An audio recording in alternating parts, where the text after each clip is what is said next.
हम अभी 2 लाख से ज्यादा घरों में सीधे पाइप से गैस पहुंचाने का लक्ष्य लेकर चल रहे हैं। गैस उपलब्ध होने से यहां छत्तीसगढ़ में नए उद्योग लगाना भी संभव हो पाएगा। यानी बड़ी संख्या में यहीं पर रोजगार बनेंगे। साथियों, बीते दशकों में कांग्रेस की नीतियों की वजह से छत्तीसगढ़ सहित देश के अनेक राज्यों में नक्सलवाद को बढ़ावा मिला।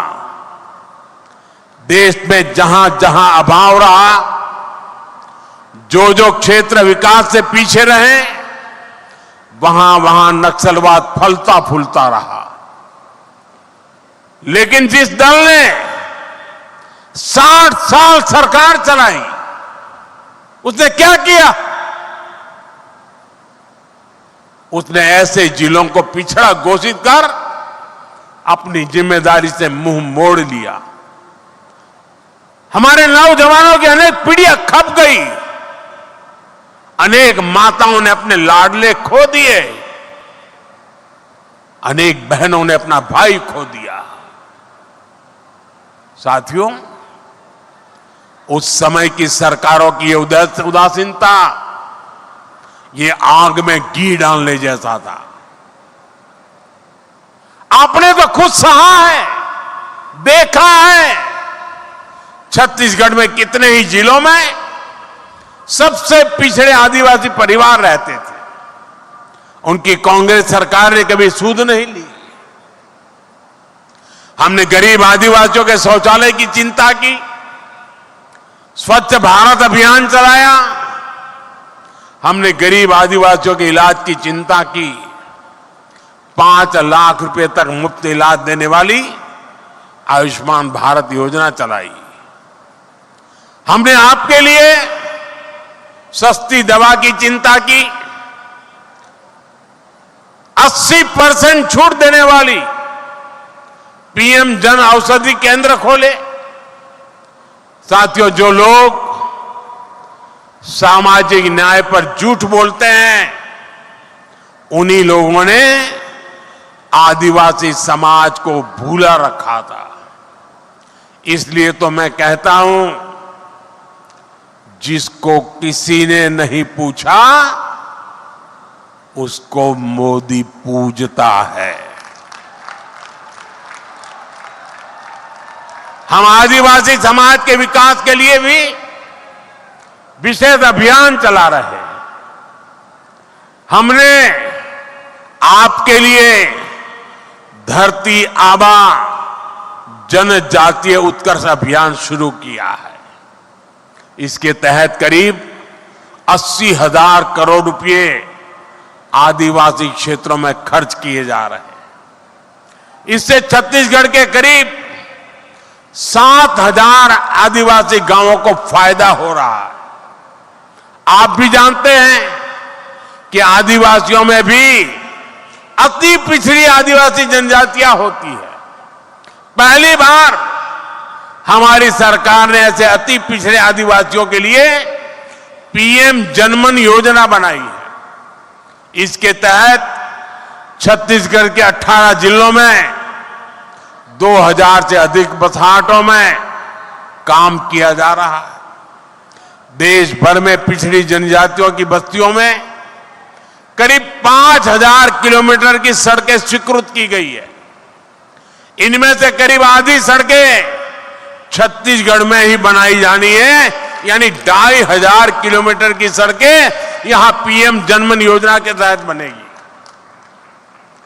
आज इस योजना के तहत ही यहां अनेक साथियों को पक्के घर भी मिले।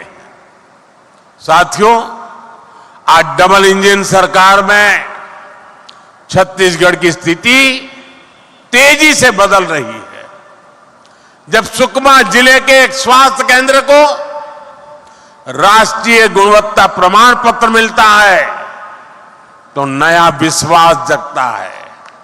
जब कई सालों बाद दंतेवाड़ा में फिर से स्वास्थ्य केंद्र शुरू होता है, तो नया विश्वास जगता है। ऐसे ही प्रयासों के कारण नक्सल प्रभावित क्षेत्रों में स्थायी शांति का नया दौर नजर आ रहा है। अभी दिसंबर में जब मन की बात हुई तो मैंने बस्तर ओलंपिक की चर्चा की थी।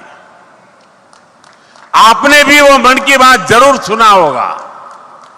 बस्तर ओलंपिक में जिस प्रकार हजारों नौजवानों ने हिस्सा लिया, वो छत्तीसगढ़ में आ रहे बदलाव का प्रमाण है।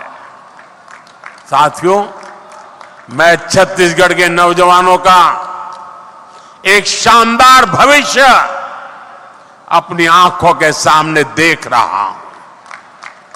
छत्तीसगढ़ जिस प्रकार नई शिक्षा नीति को लागू कर रहा है, वो बहुत ही शानदार काम हो रहा है। देश भर में 12,000 से अधिक आधुनिक पीएम श्री स्कूल शुरू हो चुके हैं। इनमें से करीब 350 छत्तीसगढ़ में है। ये पीएम श्री स्कूल दूसरे स्कूलों के लिए आदर्श बनेंगे। इससे राज्य की पूरी शिक्षा व्यवस्था का स्तर ऊपर उठेगा। छत्तीसगढ़ में दर्जनों एकलव्य मॉडल स्कूल पहले से ही शानदार काम कर रहे हैं। नक्सल प्रभावित इलाकों में भी अनेक स्कूल फिर से शुरू किए गए हैं। आज छत्तीसगढ़ में विद्या समीक्षा केंद्र की भी शुरुआत हुई है। यह भी देश की शिक्षा व्यवस्था में एक बड़ा कदम है। इससे स्कूलों में शिक्षा का स्तर और अच्छा होगा। क्लास में शिक्षकों की, विद्यार्थियों की रियल टाइम में मदद भी हो पाएगी। साथियों, हमने आपसे किया एक और वायदा पूरा किया है। नई राष्ट्रीय शिक्षा नीति के तहत यहां हिंदी में भी मेडिकल और इंजीनियरिंग की पढ़ाई शुरू हो रही है। अब मेरे गांव, गरीब आदिवासी परिवार के युवाओं के सपनों को पूरा करने में भाषा कोई बाधा नहीं बनेगी। साथियों, बीते वर्षों में मेरे मित्र रमन सिंह जी ने जो मजबूत नींव रखी थी, उसे वर्तमान सरकार और सशक्त कर रही है। आने वाले 25 वर्षों में हमें इस नींव पर विकास की एक भव्य इमारत बनाना है।